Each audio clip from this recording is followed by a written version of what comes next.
Ma'am, sa ngayon ano talaga ang papel niyo sa kasong ito? Ano ba ang tamang title niyo dito?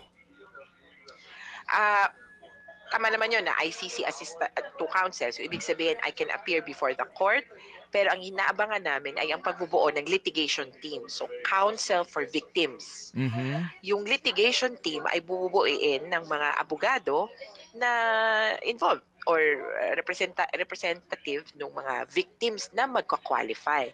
Kasi Manong Ted, yung next Mm, m stage talaga para sa victims. mm, So wala kami pakialam dito sa defense mhm, and prosecution na ebidensya. mhm, Or well, we could, but very minimal. Hindi kami required. Ang importante para sa victims ngayon, mag-register, mag-participate. Medyo technical at hmm, siguro manghihingi ako ng paumanhin sa mga biktima na, "Oh, ako, puwede ako diyan." Kaya lang may technical limitations or scope ito.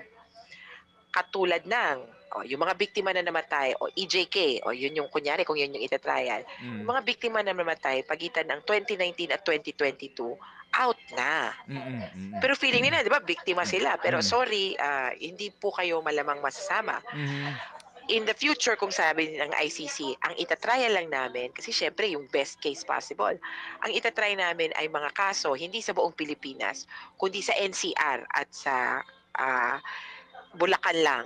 For example lang, mm, example. mm, Eh, di laglag yung mga nasa Cebu, o yung mga Mindanao killings, parang gano'n. mhm.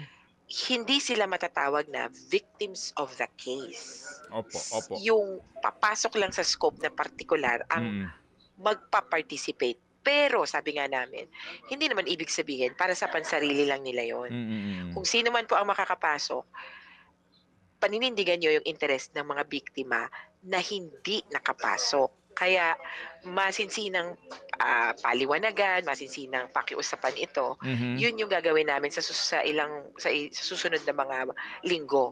mhm, Kasi opo. kailangan on board kami lahat and on the same page.